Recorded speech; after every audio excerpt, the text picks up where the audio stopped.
আগেরকার মানুষগুলোই ভালো ছিল, এখনকার মানুষজনের আর দয়া মায়া নেই। ভাই, এই মাসে আব্বার খরচ খরচা তো সব দিয়ে দিছি, তাহলে আবার ইমার্জেন্সি ফোন দিয়ে আসতে বললেন কেন? কাজ কাম ফেলাইতে আসা লাগলে। হায় রে সন্তান, বাপটার শেষ বিদায়ের সময়ও কাজের দোহাই। ও, আপনি আসছেন? এই রেজিস্টারে এখানে একটা সই করেন। কি কোনো সমস্যা? সমস্যা? আসেন, ভিতরে আসেন।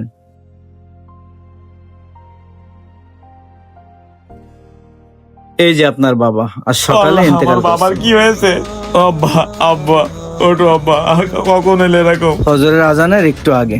আব্বা, আপনাকে তো সে রাত থেকেই ফোন দিচ্ছি। আব্বা, তুমি এরকম করেছো? ভাই, আপনার বাবার হাতে একটা চিঠি আছে, আপনি আসবেন বলে এটাতে আমরা হাত দেইনি। আব্বা, তোমার কাছে শেষ মাপ চাওয়ার সুযোগটা আমার দিলে না। এখন আর কান্নাকাটি করে কি হবে? দুনিয়ায় বেঁচে থাকতে তো তার মূল্য দেওনি। লোকটা তার ছেলের জন্য কত পাগল ছিল। ভাই, আপনি একটু শান্ত হয়ে এখানে বসেন। আজ 4 বছর হলো তুই আমাকে দেখতে আসিস নে খোকা। যদি পারিস আমাকে এক নজর দেখে যাস। আমার শরীরের অবস্থা ততটা ভালো না। ছোটবেলায় তুই একদিন ইলিশ মাছ খেতে চেয়েছিলি, আমার সামর্থ্য ছিল না, তাই তোকে কিনে দিতে পারিনি। ওই দিন রাতে ভাত না খেয়ে তুই ঘুমিয়ে পড়েছিলি, আমি সারা রাত কান্না করেছি। সেই দিনটার কষ্ট আমি কোনোদিনও ভুলতে পারবো না। সেই থেকে আজ 40 বছর আমি ইলিশ মাছ খাইনি। তোর মা অনেক বলেছে, তবু আমি খাইনি। তবে জানিস খোকা, ইলিশ মাছ কিন্তু আমারও পছন্দ ছিল।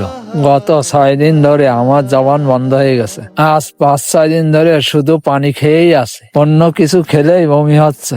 ডাক্তার বলেছে আমার কি জানি একটা বড় অসুখ হয়েছে। আমি নাকি দুনিয়ার আর অল্প কয়েকদিনের মেহমান। গতকাল কয়েকজন স্বেচ্ছাসেবী ছেলেমেয়েরা আমাদের বৃদ্ধাশ্রমের সবাইকে দেখতে এসেছিল। সেখানে একজন মানুষের আমাকে দেখে আর আমি বেশি দিন বাঁচবো না শুনে আমার প্রতি তার খুব মায়া হয়। সে আমাকে বলেছিল, চাচা, আমি আপনার সন্তানের মতো। আপনার কি লাগবে আমাকে বলুন, আপনার যা লাগবে আমি কিনে দেবো। আমাকে বলুন আপনার মৃত্যুর আগে শেষ ইচ্ছাটুকু আমাকে পূরণ করার সুযোগ দেন। তখন আমি তার কাছে বলেছিলাম, বাবা, আমার একটা অনুরোধ রাখবে? সে বলল, চাচা বলুন। তখন তাকে বলেছিলাম আমাকে একটা বড় ইলিশ মাছ কিনে দেবে আর সাথে 4000 টাকা দিবে। সে বলল, অবশ্যই কিনে দেবো চাচা, এর থেকে বেশি কিছু চাইলেও কিনে দিতাম। তবে একটা সত্যি কথা বলবেন চাচা, একটা বড় ইলিশ মাছ আর 4000 টাকা দিয়ে কি করবেন আপনি? আসলে ছোটবেলার সেই কষ্ট আজও মনের ভিতর লুকিয়ে আছে। খুব ইচ্ছে করে মৃত্যুর আগে আমার চোখের সামনে আমার খোকা বড় ইলিশ মাছ দিয়ে ভাত খাবে, আর আমি তা মন ভরে দেখবো। তাহলে আমার আত্মা উপরে গিয়েও শান্তি পাবে। আর 4000 টাকা খোকার হাতে দেব। শুনেছি আমার খোকা নাকি অনেক বড় অফিসার, তার 10 মিনিটের মূল্য নাকি 3 থেকে 4000 টাকা। অবশ্য এই কথাটা আমার খোকার বউ বলেছিল আমাকে। তাই ভাবছিলাম যে 10 মিনিট আমার খোকা আমার সামনে বসে ইলিশ মাছ দিয়ে ভাত খাবে, আর সে 10 মিনিটের টাকাটা তাকে দিয়ে দেবো, যাতে তার বউ কষ্ট না পায়। মৃত্যুর আগে শেষ দেখাটা হলো না খোকা।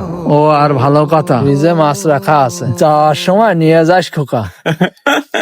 ভাই, আমার বাবা আমার একটি কথাও ভুলেনি, কিন্তু আমি আমার বাবারে ভুলে গেছি।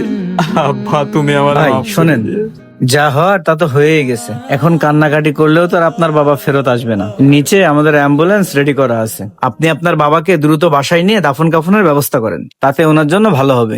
ওঠেন ভাই, আপনার বাবাকে নিয়ে চলেন। বাবা, বাবা, আমার মাফ করে দিয়ে। বাপ ছেলের সম্পর্ক পৃথিবীর সব মধুর সম্পর্কগুলির মধ্যে একটি সম্পর্ক। কিন্তু আফসোস, আমরা দাঁত থাকতে দাঁতের মর্ম কোনোদিনই দিতে শিখলাম না।